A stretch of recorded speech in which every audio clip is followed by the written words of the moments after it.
everyone. My name is Tacoya Singletary, and I am the PAL Program Supervisor for Region 7. We cover 30 counties, as far south as Hayes County, far west as San Saba, north as Hill, and as far east as Brazos County. Tonight, I brought with me my team. We are missing one person. Her name is Valerie Kesey. She's new to our team, and I'll introduce the rest of my team. First, I have Todd Serpico. He's housed in Austin. I have Stacy Aspicia, and she's housed in Temple. Jessica Smith, housed in Bryan. Vincent Jones is housed in Waco. Adrian Payne is also housed in Austin. And Brian Unger is housed in Round Rock. So tonight we're going to cover transitional living services.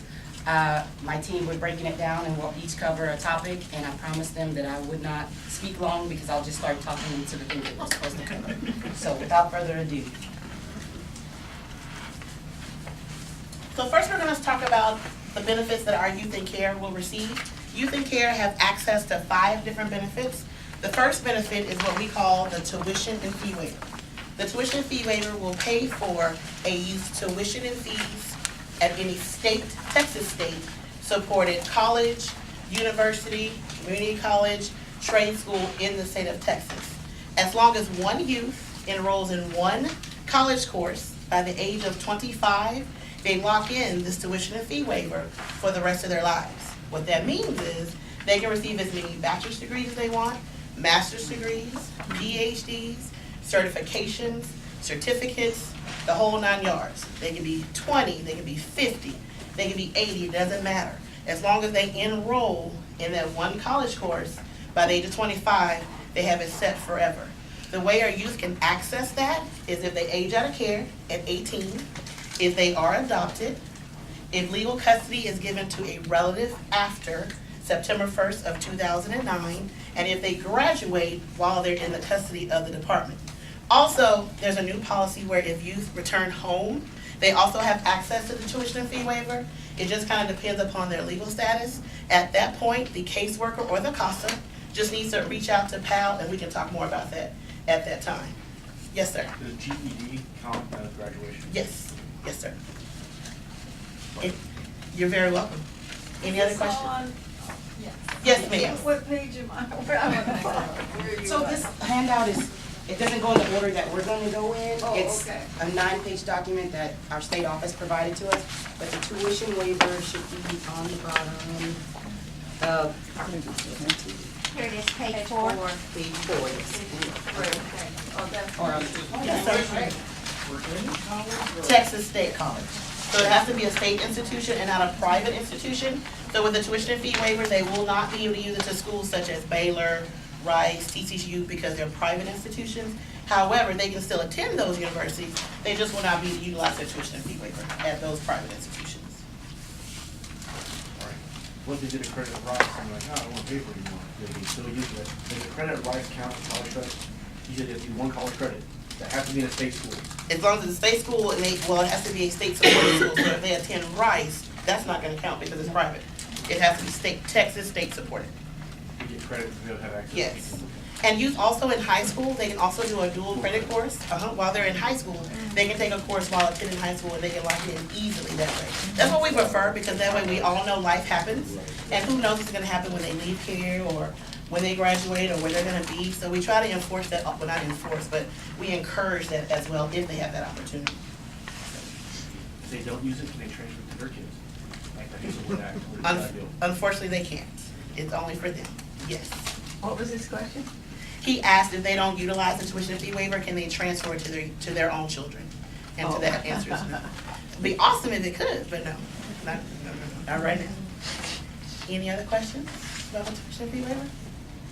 Okay, the second benefit that our youth have access to is what we call the ETV, which is the Education and Training Voucher. The Education and Training Voucher is a federally funded program that will provide our youth with up to $5,000 per academic school year. So what that means is, if they're attending school for 2 semesters, they'll receive up to $2,500 each semester. If they're attending school for 3 semesters, they will receive up to $1,666.67. One semester, they'll receive 68 cents. just kind of doesn't divide evenly. So with this funds, they can utilize this money on an apartment, on books, independent living items, a computer. Some of our youth have children, so they can use it for daycare. Some of our youth have cars, they can use it for car insurance. It's that extra support that our youth need while they're in school. As long as they're taking 2 classes that total 6 hours, they become eligible. It's an application process that they fill out. They also have to apply for what we call FAFSA, which is the free money from the government. And also there's a form that we fill out that along goes with that application. They have this benefit until the age of 21, and if they're part of the program or access it at any time up until 21, they also have it until the age of 23, which is kind of cool. Say the name of the program. It's called ETV, the Education and Training Voucher. Page 4. Page 5, for those who are watching on video. Any questions about those Where do we two? turn our kids into CPS? You know, we get that question all the time. And we always let our youth know that they have all these benefits that we wish that we had when we were coming up, but it is what it is sometimes. What percentage of our foster youth are actually utilizing these benefits? It's not really high. So, and right now, of course, we're in the legislative session, so we're hoping that many of these benefits aren't taken away or decreased. So we try to always encourage our youth to accept these benefits and not to connect them with CPS, because you've been in CPS's custody, and we want to make sure that you go to school, that whatever educational academic program that means for you, and be able to access and to acknowledge that, so. Any other questions before we move on? All righty, we're gonna move on to the next set. Thank you so much. Hello, everyone. Thank you for having us tonight. I'm going to be on page 3 of 9. Thank you. At the top of the page, what I'm going to talk about is life skills, the CASA life skills assessment. What we do is we give the kids in care this assessment to see where they're at with their life skills. And then, but that goes with life skills training, and this life skills training is for youth 16 to 18. We go over health and safety, housing and transportation, job readiness, financial management, life decisions and responsibilities, personal, social relationships, and educational services. So we talk about our PAL benefits whenever they're taking these classes. Typically, people know these classes as PAL classes.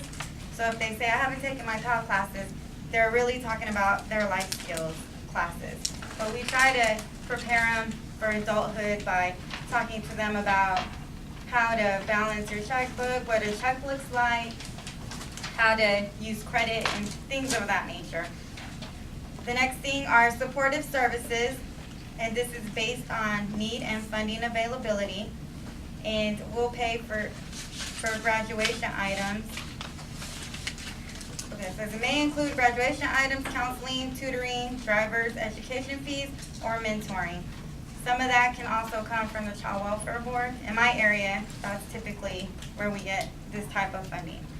The next thing is the transitional living allowance. With this, they have to complete their life skills / Pell classes in order to receive this, and it's up to $1,000, and they have to get this before they're 21. They can't be in a paid placement in order to get this, and the $1,000 comes in 2 checks. Does anyone have any questions so far? So are they eligible for the transitional living allowance in addition to the educational supplement? Yes, as long as they complete their Pell classes and they can't be in a paid placement. And they had to have been in a paid placement within the last 2 years, or 24 months. Do they do the PALS or these life skills assessments even on the children that are like in the RTCs and things like that? All the children get it? Yes, we do the Pell classes in the RTCs, yes. Go ahead. So if they were in a paid placement within the last 2 years, they were returned home, they finish their PAL classes and then they decide to go out on their own as an adult, they would still have access to this? You have to age out of care in order to receive the, we call it TLA, Transitional Living Allowance. Okay. So if they didn't age out of care, then they wouldn't be able to get the TLA. And when and where do they take the life skills training? It's different in each area, but we let everyone know when they're gonna offer the PAL classes, but sometimes, I know in some counties, there's not gonna be PAL classes, so we give them an independent living study guide, and they can go over that, or we go over it with them so that they get credit for their PAL classes. Okay. Do we have them here in Washington County? Yeah. The closest that we have life skills classes that we've held is in Brazos County. And what we do, we contract with LifeWorks here in Region 7 to do our PAL classes. And what we've started to do is we go where the majority of the youth are placed that need the life skills classes. So right now, we're holding the class in Travis County and in Round Rock because we have a number of youth there. And then next, we'll probably go, we're gonna come out to Brazos County in July because we have a lot of youth that are placed out here, but we typically don't have a lot of youth placed in Washington County. So what we'll do is encourage them to go to the closest classes that are offered to them.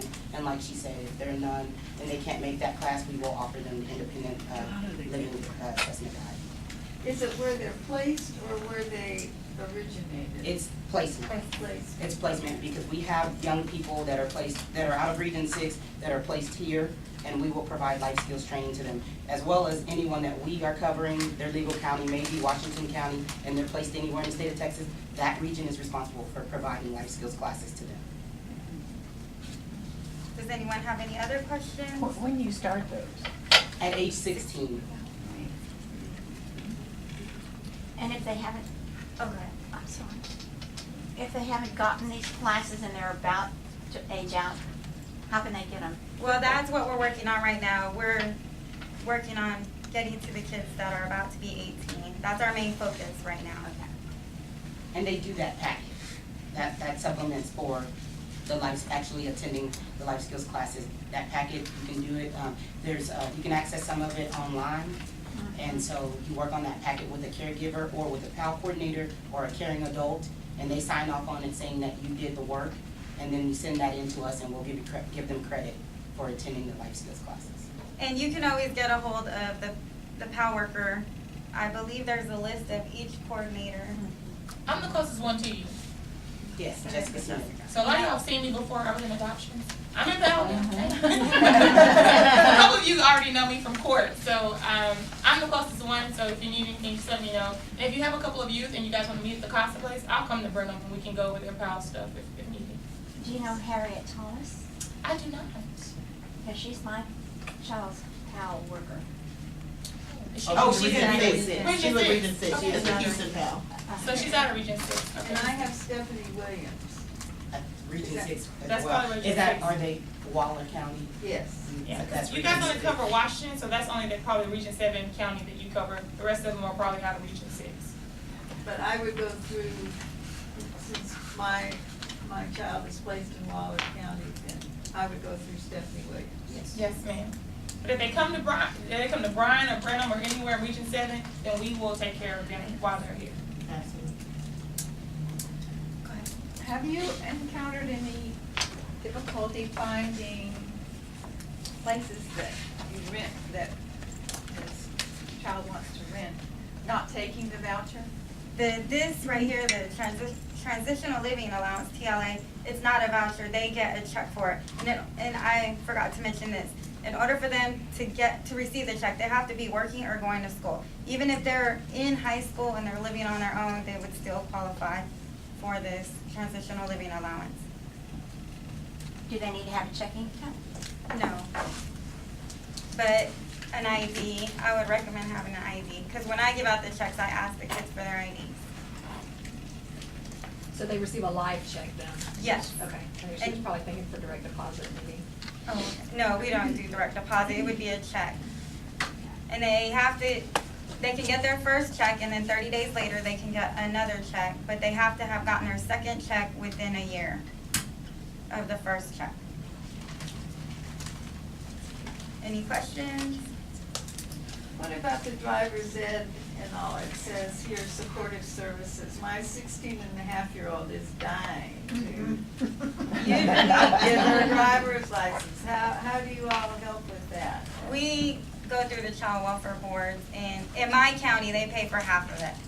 So either the youth comes up with the other half or the foster parents, but typically in my counties, we go through the child welfare board. This isn't something that PAL provides, it's through the welfare boards typically. It depends on the funding that's available as to whether PAL can provide that or not. We usually don't have the funding, so we do depend on PAL Welfare Board and other community agencies to help us out. Other regions may have funding for their youth. It just kind of depends on which region it's from. Any other questions? Okay. The next thing is aftercare room and board assistance, and we usually call that ACTS. This is for youth 18 to 21. We help, there's different services, and typically ACTS services are for kids who aren't in care, or if they're not in care, and they can get up to $3,000 in emergency funding. Like say they're driving down the road and they have a blowout and they had to use their rent money to pay for their blowout, they could ask ACTS to help them out with whatever money they need for their rent. So that's for the ones that don't opt in for extended care. That's for the ones that just age out. Yes. and then- Yes. Okay. How quickly can they access these emergency funds? That would be when they're out of care, and they would have to do that through LifeWorks. So we contract, again, for aftercare services, we contract with LifeWorks, and they're provided a case manager through LifeWorks. And they can enroll in case management services starting at 17 and a half. So to help them, they're familiar, they start working with that case manager as they transition into independent living. And it just kind of depends on, sometimes I've seen LifeWorks do a turnaround really quick depending on the emergency.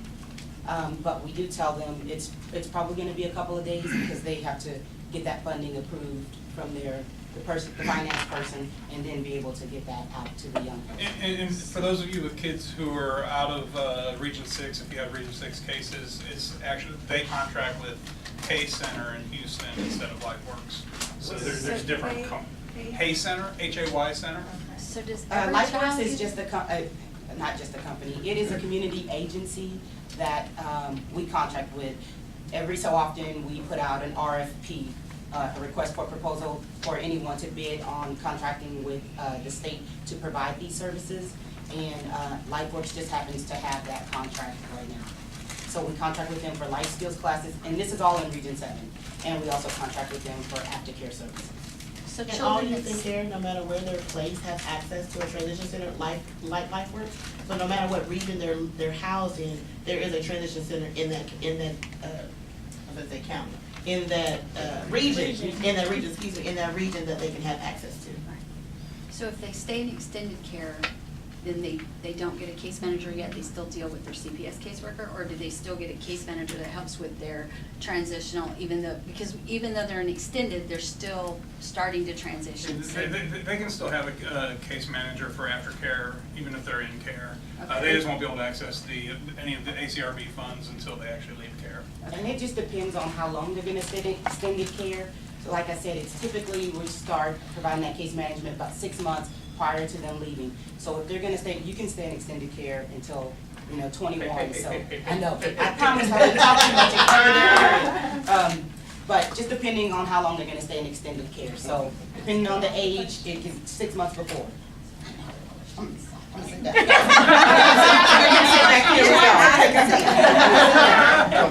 You can Ask her any other question. Yeah. Sorry.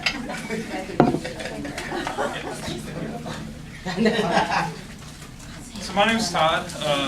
I'm housed out of Austin, and so I'll be covering extended foster care and trial independence, and that's our new SIL programs. And so youth who do age out of care, meaning they've turned 18 while they're still involved with CPS, have the right to stay up until 21 if they choose to do so.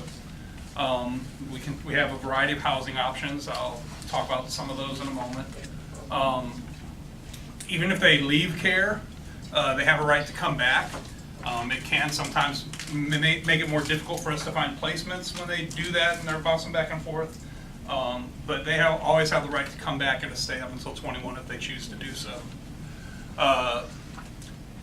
Once a child does choose to leave care, whether that's right at 18 or if they choose to stay a little longer, it starts trial independence, which is by state law a 6-month period during which their case is going to remain open with their CPS caseworker, or it may go to that caseworker supervisor's workload. But it's to allow an easier entrance back into the system if they do have problems and need to return. Some judges will court order that to be open for a year instead of 6 months. So it just kind of depends on what how your county, how your particular judge works with that. But it's at least 6 months up to a year. After that time, the caseworker will close the case if they haven't come back. But again, the youth still has a right to come back. It just, at that point, they would access it through the PAL worker, and it just puts a few more steps to getting them back into care. And so, as I said, we do have a lot of different housing options for them once they've hit 18. And one of those that we're most proud of is the Supervised Independent Living, or SIL. Did we give them a brochure on that? It's on page 3 a little bit. Okay. And so what it is basically paid for housing. We have it in a lot of different areas of the state, and we're always looking to expand that into more. So we have multiple locations in Austin. There's San Marcos, San Antonio, Dallas, Houston, Wichita Falls, and they're always adding more and looking to grow the program. It looks a little different depending on the provider in different areas. We contract with different providers to provide these services. So in some areas it might be a dorm-style housing where you have, you have your own room and closet and some personal space, but a lot of your kitchens and bathrooms are going to be shared with a few other people. In a lot of other areas, it's straight up you have your own apartment. The rent and utilities are paid. You get $300 a month for groceries, $50 a month for a cell phone bill. If you're a parenting youth, that grocery goes up to $500. And you can stay in the program up until 21. It's considered still being in care, so you're going to continue having a CPS caseworker who's checking up on you. You'll have a case manager with the SIL program who also helps monitor and make sure you're making progress. With any of our extended care youth who choose to stay beyond 18, you do have to be working or in school. You can't just not be doing anything. You have to maintain eligibility by working or being in school, so that also applies to the SIL. But it gives them a chance to experience living on their own and being independent and taking those first steps out without having to have that fear of paying for everything. A high percentage of youth who leave out on their own wind up homeless in the first year, and so we're trying to avoid that and let them kind of get their feet wet into living independently as we move them towards being ready to go out on their own. Questions about any of that? Yes? If they're in the extended care program and they have siblings that are in custody, can they be granted conservatorship of those siblings if they're still in extended care? I've never seen of it or heard of it, and I would be surprised if a youth at that point was stable and ready to care for them, but it's not, to my knowledge, not legally possible. It's just, it would take an exceptional child with some exceptional support to be ready to do that. If they've been out of CPS control or whatever, and they want back in, are there conditions that they have to meet in order to get back? They just have to, be willing to sign that extended care agreement if they haven't already done so, which just says that you understand you must be working or in school to be in our program. And then we just have to be able to They have to be working in school when they get back in? No, they have a grace period where we'll work with them. But they have to understand that that's going to be a requirement. And if they've been gone for a while, they have to understand that it may take a little bit for us to find placement, or your first placement might be an emergency shelter until we can get you into something more stable and long term. And they will have to pass a criminal background check. Yeah. Because they are adults coming back into care, so they will have to pass that. For youth who do have criminal issues in their background, we do have, it can make housing hard for them, but we do have, we do our best to work with that. And I know, for instance, with the SIL program, we do have one placement up in Dallas-Fort Worth area where we've been able to place a lot of youth who couldn't get anything anywhere else because of criminal charges, as long as they've had, a period where they've shown some progress and growth, and we can get them, through the interview process of getting in there. They've been able to take youth whose, criminal history would prevent them from being placed elsewhere. How successful are you with youth sex offender? How successful are you with that? That's the hardest one. I believe I have seen one youth get into that DFW program with it, but it, they have to be on they have to have a period of So positive. in y'all's thing, is there some other course for those children that, if they're in a sex offender treatment program in care and they age out, is there some other solution? Well, we look at, there are transitional living programs that are not licensed by the state that can take any kind of background if they want to, and they only serve adults. So then sometimes that's different because there won't be any young people in that. They're 18 and over. But as far as that we license with, it's whoever, if they're able to accept it. So would the PALS worker for that area, would that be a point of contact for us? Would that be a person Yeah. to talk to?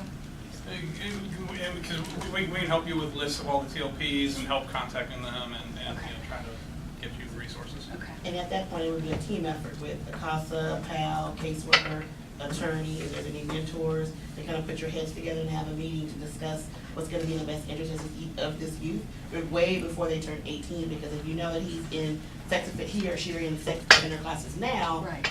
the barrier for that youth to receive housing is gonna be pretty detrimental, so you have to start that process early, trying to figure out, okay, what's the plan for this youth and where this youth is gonna be able to reside. Is anyone specifically covering COSs? Okay. We have some planning meetings also that work with that, and I don't want to step on my coworker's toes and cover his area. We'll get to that. I'm sure he won't mind. Any other questions? Yes? Is it work or school or work? Work or school part-time. It's 80 hours a month of work or enrollment in school part-time.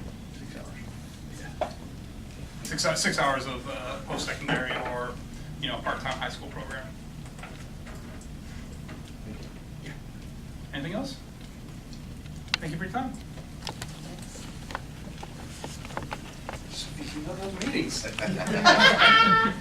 All right. Good evening, everybody. My name is Vincent Jones. I'm out of the Waco area. Okay, and just continuing on what Todd was talking about there, we're gonna go right into those meetings there. How many of y'all have participated in a circle support meeting? Okay. I will do so tomorrow. Are you gonna do one tomorrow? Okay. I need to know everything. Okay. Well, as you know, with circle support meetings and TPM with this transition planning meeting, we use those meetings to identify services to help this youth or whatever youth make a smooth transition from foster care into independent and adult living. With the PAL program, we usually first come in contact with a youth at age 16. We try to have that first meeting at 16, around about that time. We also would like to have that second meeting right at 17, and then a third meeting 3 months prior to their 18th birthday. During those meetings, we like the youth to invite who they want there. Usually they invite the CASA worker, PAL worker will be there. Sometimes hopefully the caseworker. And that can be family members who they maintain contact with, or even family members that they want to reunite with. It can be mentors, a lot of the educators, some of the counselors, and teachers will also show up to this meeting. We have some to come in with older siblings and friends. During that time, we, like I said, we come up with a plan. We discuss future education plans, housing, reconnecting with family, making that transition, and career. Any questions on any of those meetings there? What if I don't want my client to be in contact with the parents? Cause that's interesting, they're done. If they're done, okay, and it's, like I say, what we do on that one is, the facilitator, the one who, like, we'll request the meeting. The facilitator at that time will contact that youth. And, she will ask at that time, who do you want there? If it's, you know, like any other meeting, that we have some, a parent where, let's say there's domestic violence and, serious, you know, violent criminal history, then of course we're not going to allow them to come to the meeting. Even if the client wants it, right? Right. Okay. But at the same time, you know, we do offer participation by phone. And we also, you know, we have a lot of parents that are incarcerated, and they're able to participate by phone. Are attorneys not normally in these meetings? Yes, they can invite their attorney ad litem.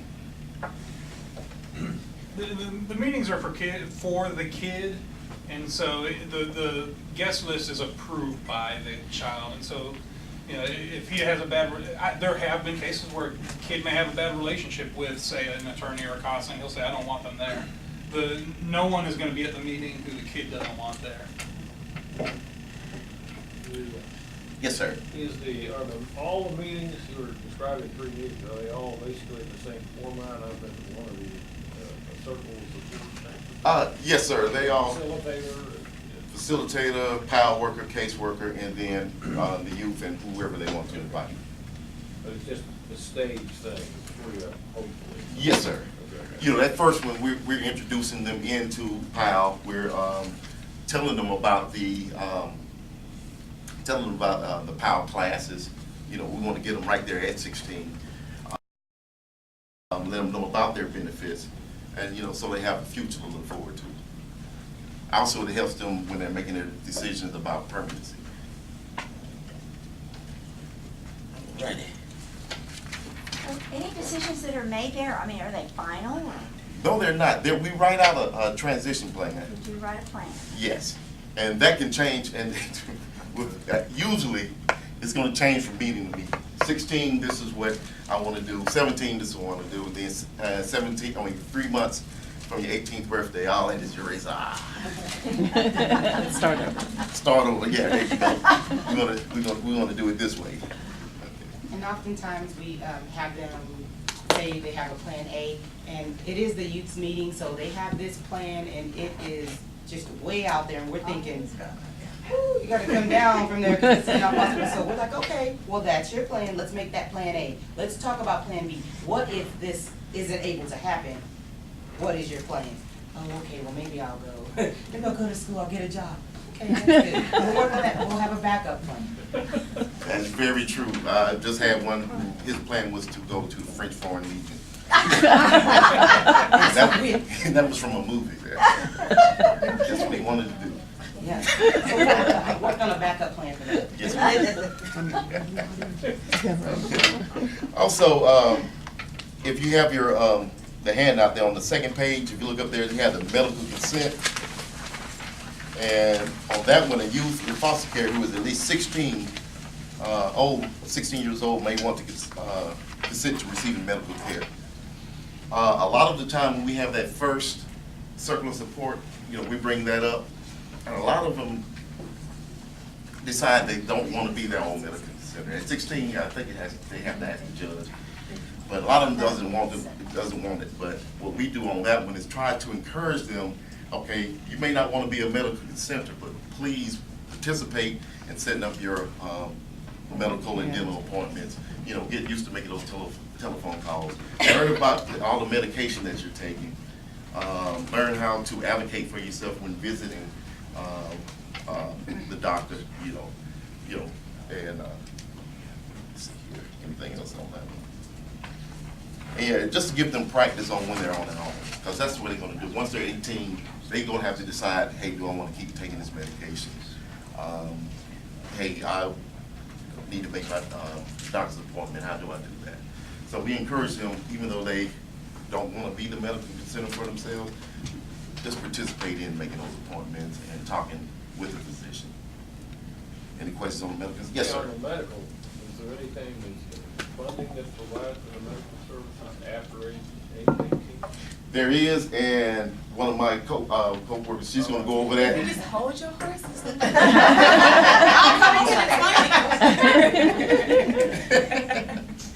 I know she'll get me if I start on her. Okay. Also, while the youth is in care, we can provide them with a driver license fee waiver. And what that does, if they're in care, they take the driver's test, they won't have to pay for that driver's license. And that's for youth that are in care, also youth that are in extended foster care. Is that something that they get from their PALS worker or their CPS caseworker? They get that from the power worker. How much is that? I'm saying both, Either yeah. or. Either or, yeah. Because I always compensate, give it to them. What does that cost these days? Oh, what's that? $27. 27. Yes, up there. So it went up? Yeah, I just bought mine. I don't know. I pay taxes. So that's just one more expense that they don't have to worry about. Also, starting at age 14 to age 18, the department lets that youth know that we will be running a credit report on them each year. One thing to make sure no one is using their social security number, ruining their credit before they even start their life. We also, tell them about it so they know about and learn about credit. And if the credit was abused, you help them fix it. Yes, sir. Or you just go out and do something. Yeah. Sorry about that. Okay, and also during those circle support meetings, we discuss with the youth about, hey, at age 16, you can have your birth certificate. You can have your social security card, and we always stress that, hey, let's work towards getting them their state ID. Those three things they're able to have at age 16. Again, usually at age 16, they don't want to keep their birth certificate and they don't want to keep their social security card, which is fine with us. Usually, hey, let my caregiver keep it, keep it safe. And we do, some of them will have it, and I said, well, where are you keeping your birth certificate? Well, I fold it up and it's in my wallet. That's not a good idea. At that time, Maybe it is. and somebody else may talk about this, so. Okay. Off the topic here, bring me back in. Probably me. Do y'all partner with Workforce Solutions to help them get enrolled for vocational services? And at what age? Because I know legally they can start working at 14 by Department of Labor standards, but at what point is it appropriate to encourage them to start that process? Usually 16, however, we do partner with Workforce and they have those summer programs that allow 14 work, and that we'll encourage them to enroll at 14 My in those 14-year-old summer. right now wants to work. Yeah. Going through them, because they're only working probably 4 hours on that day, and they're not working like a full 40 hours a week, and so. Yes, ma'am. See anything here about registering for the draft or the military service? Is that still a requirement at 18? You know what, that is a good question there. It's a volunteer army. Right, but I know The you registration have to has register to be before, males have to register before Males. going to It is school. sex. Well, when you're 18, Yeah. you have to register for it, and you can do it online now, so they can do that with their caregiver. And a lot of the guys, if you tell them, hey, if you plan on playing sports after high school, you gotta have that done. And I usually encourage them to do it. Are the fees for the birth certificate and the ID paid for by the department, or How are those are they Well, waived or what? usually we have the birth certificate. Oh, I see. Yes, So- we order the birth certificate and the social security card, which Right. they don't charge us for that one. If we don't have the birth certificate, their worker can get that through eligibility. Okay. And that's the way we get it, where the fee is waived. Sure. But if you go to the County courthouse, they charge you for it. But the caregiver can pay for it too if they want to. Okay. Because when you get it through eligibility, it might take a little longer. They don't just give it to you. There's a whole process and then they get it. But that youth, that caseworker should have have that social security card and a birth So we're certificate to required give to them. provide one copy to them. So the birth certificate and the social security card. So at 16, if they're requesting those documents, they sign a form stating that they were given their birth Okay. certificate and their social security card. Okay. And along with that, signing that form, we're talking about, it is now your responsibility. These are your documents. If you misplace these documents, you will have to get them on your own. It's trying to teach them responsibility because when you're an adult, you lose it, you have to go get it. But I mean, we will help them, but Sure.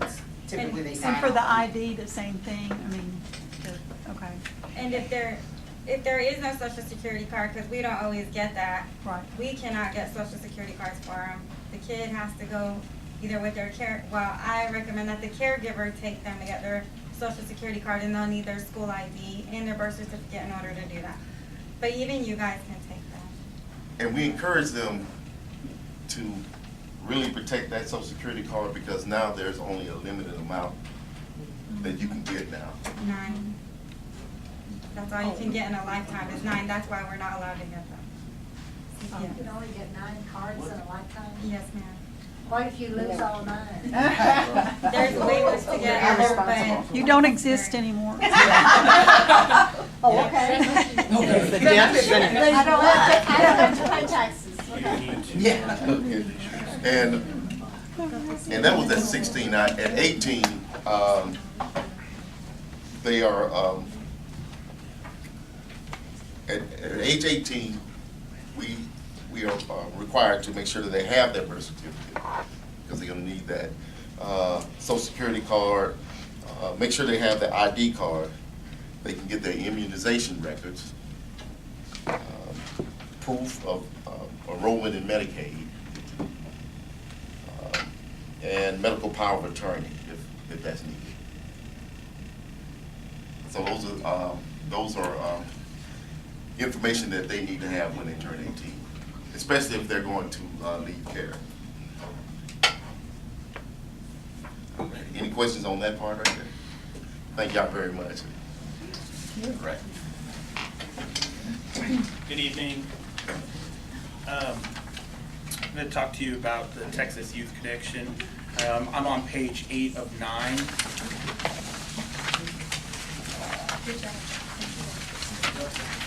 Texas Youth Connection is a website at www.texasyouthconnection.org. It is a resource for our youth in care, our youth out of care. It helps provide them information that they may need. We talked about getting a driver's license. It will give them access to resources online on how to do that. It will provide them information on where they need to go to request a new birth certificate or a social security card. It will give them information on financial banking, management, jobs, all sorts of stuff. It is a one-stop shop basically for our youth to go to in case they have any questions or needs, and they can just go there. We are in a society of social media. All of our youth amazingly seem to always have cell phones, and they all have social media accounts. So there is a Facebook page for Texas Youth Connection, and they can go to www.facebook.com/Texas Youth Connection. And again, it's going to have relevant resources and information, trending topics for them that they can get as well, just by going to the Facebook page. I'm going to also talk to you about Youth Leadership Council, the YLC. This is young adults, age 16 through 21. They could either, and there's usually 2 individuals per region, they could either be in care or formerly or out of care, and they address issues, concerns, and they kind of they're able to speak their mind or kind of speak about concerns that they have within foster care, and work with legislative on what they can do to make corrections, bills that we can pass to help make issues that they had while in care better for youth that are currently in care at this time. Are there any questions regarding the Youth Leadership Council? We went to the Capitol, when was that? February. First Youth in Action Day. And Youth in Action Day. When we went to the Capitol, we were able to meet with some staff with legislative, and they were able to sit down and actually talk to them about concerns that they have and addressing certain bills that were on topic and letting them know what their feelings and what they wanted and what they wanted to see Congress do to make corrections for them. So it is a great opportunity for these youth to actually speak their mind and give input to the people that are going out there and making these bills that are going to determine what their future looks like. Do you know if anything's been passed yet? Yeah, well, not this year. Yeah. No.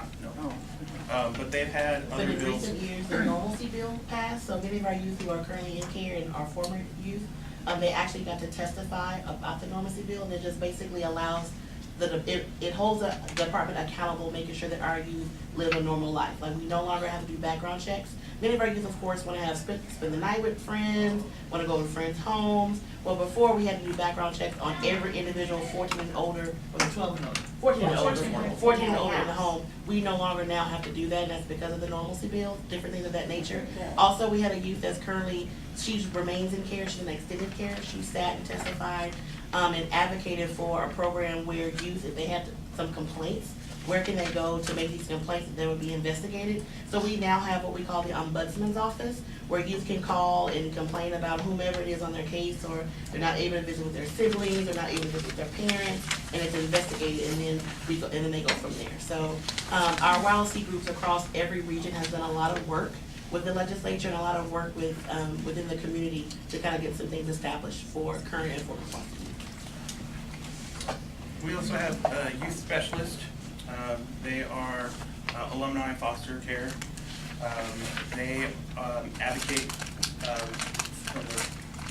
for the voice of the youth, making sure that that each youth voice is being heard and that concerns are being addressed. They're also help support the CPS caseworkers by informing Department of Family Protective Services of any initiatives and activities affecting policies and practices. So that way they can make a head-on approach, making sure that things are addressed and that that's not only the kids informed, as well as making sure that DFPS staff, like the frontline staff, are as well informed of what policies are going to be in effect. So to clarify that, youth specialists are employees of CPS, and they have to have been in foster care to even apply for this position. Every region is supposed to have one. We currently in the state, we don't, and we don't have one in Region 7, so a PAL staff kind of does the job of the youth specialist, but it can be a part-time position or a full-time position. And they are kind of that, they've been in the youth's shoes, so they're able to come from that perspective, but now they work for the state, so they're able to come in and talk to the youth. Well, I understand from this side, this is what they're saying, and from your side, so they can often bridge that gap that may exist between CPS caseworkers and the youth. Yes. And what age is that person? That, you have to be 21 Okay. And then, and to apply for it before age 25, but if you're hired in, then you can remain in that position. Next area I'm going to cover is NIDED. It's the National Youth and Transition Database. NIDED is the system that is created to track independent living services and to help determine whether or not each state is preparing each youth for leaving foster care. These surveys start when the youth is 17 years old. They'll have follow-up surveys when the youth is 19 and then 21. And so they go in, 3-year cycles. So they will try to track these youth to making sure, needs are being, what services that they've had, independent living services that they've had, and what that they're currently using as they get older and closer to aging out care. Last section is the employment preference to foreign foster youth. We were talking earlier about Workforce Solution, and so our youth that work with Workforce Solution on creating resumes, finding jobs, they actually will have the opportunity of, when they interview, of getting these jobs ahead of other youth that are applying for them as well. And I think, was there any more information on it? Yeah, well, employment preference, and they can be hired on at a state agency, is what it is, and they get this letter prior to age 25. And basically it is, if you're applying and I'm applying, and I was a former foster youth, and we're both qualified for that position, employment preference will go to the foster youth because they were in foster care. So they'll get that job. So, but you have to be qualified for the position, and one of the best qualified for the position. I mean, that's one of the questions that's on the state applications now. Are you? Right, are you? Any other questions? I want to add to NIDED. A lot of our youth that are like 14, 15 are getting older that use the computer. If you can work with them on getting their own email address and letting their PAL worker know and that CBS worker know, we are trying to obtain the information and it's very hard to get it. So if you can work with your youth on getting an email address, and even they can use the email address by emailing me, we need to know that for NIDED. And we also need to know a primary contact person. They can be their parent, anybody over the age of 18. It can be a friend, it can be their CASA. But those are things that we need to obtain for the NIDED survey, and it's hard to obtain for children that we don't have. And I think waiting till 17 and 18 to obtain it is too long. So while they're in your care and you can have them at 14 and 15, help us obtain the information if you do not mind. If they're appropriate for their email. If it's appropriate. Because I have a couple of them that are part of their circle support, they talked about them can't have any contact on the computer or any social media. So I understand that. But if they're just normally going to school, they have an account, please help us obtain the information so that we can contact and put it in information. I'm going to talk about Medicaid. I'm going to start on page 6 at the very bottom. And this is former foster care children program.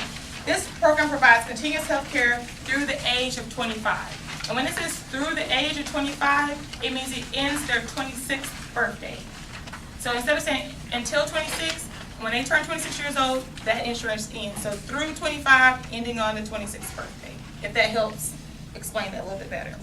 And it's young adults who have aged out of Texas foster care and receive Medicaid when they age out.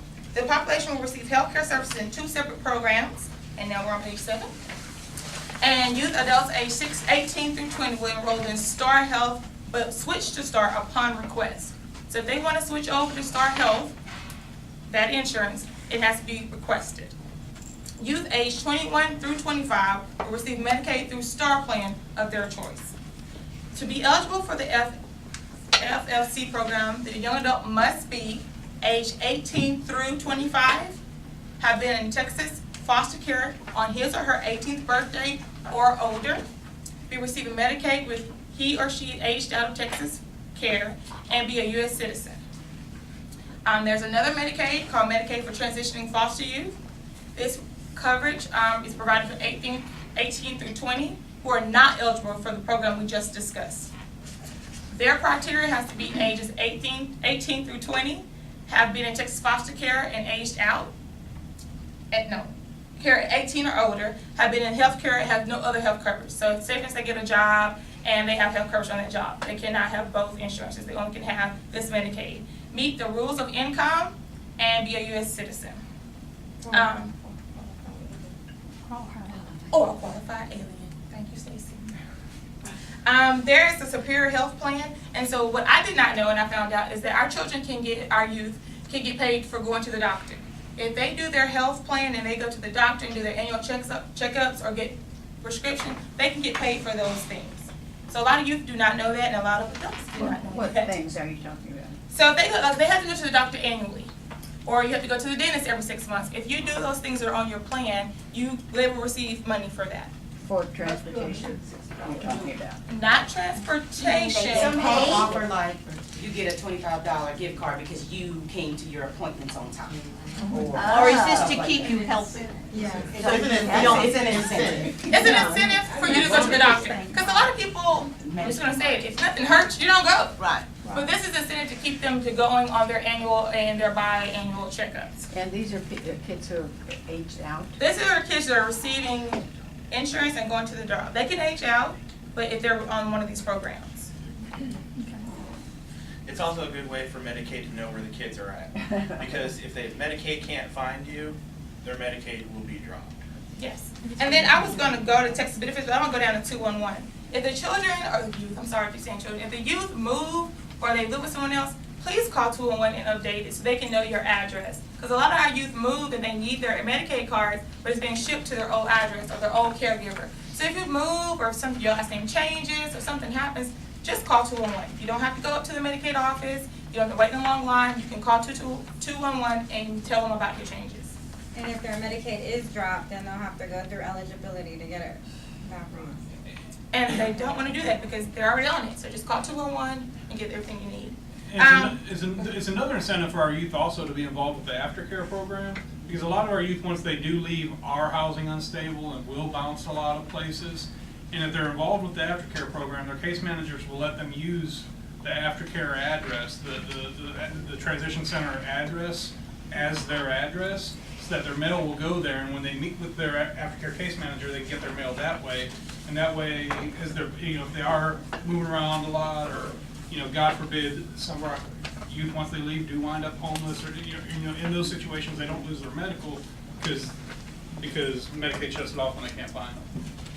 Are they automatically enrolled when they age out on the Medicaid? Yes, but they have to keep, every year they need to update the information or let people know where they are. Because once it drops, then they have to go through the eligibility again. Do they have to do what? They have to go back through eligibility to get the insurance. They have the real apply. Not, they have the real apply. Oh, real apply. I had one that went through. And then they reapply with Medicaid? Yes, sir.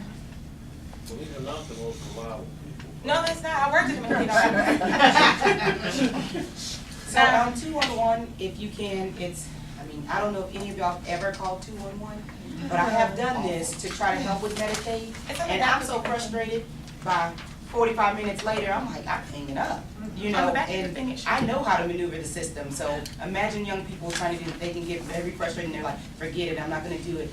You can ask for a foster care specialist, and then they should be able to tell them about the Medicaid for foster care. If you can get them on the phone. Correct. Correct. So after waiting an hour, you ask for In person 1, in person 2, in person 3. The other route the youth have available is they can access their Medicaid through yourtexasbenefits.com, and they can actually update their address online. Yes. Okay. And that's a lot easier. That's on page 7, about At midway. that address? Yeah, Yes, ma'am. yourtexasbenefits.com. And that's something that we can help them set up Correct. their own Texas Correct. benefit, Yes. login, password, so Yes. that they can get in and see their. Yes, ma'am. And we have health passport. And the one thing that they need to do is their young adults must register for health passport before exiting foster care by using his or her personal ID that is given from their caseworker. So we have their PIDs. And we can locate health passport, but once they exit care or they age out or they leave, then we can't get in it. But it lets you know the last time they had dental or medical. It doesn't give you full medical history, but it still will give you things that they need to know to get updated. And their immunization records. I think I'm done with Medicaid. Y'all got questions? No. All right. So, activities and events for you. This is something fun that we do. We have camp, and we had camp at Peaks this year. I was hired on Monday. Sequoia called me and said, hey, we're going to camp next week. So we went to camp, and it was in Wimberley, Texas. And camps are annual things that happen. So I don't know what Region 6 will do. I know they do camp, but they came to camp with us. There are certain statewide events. Okay, so I didn't know if 6 does it. Statewide. Okay, well, we went all to Peaks Camp. And it was an annual thing, and it aims to increase self-esteem, improving communication skills, problem solving, and having fun. I had fun. And it was wonderful. We did it in Wimberley, and the youth enjoyed it. And we were there all day. We don't go out.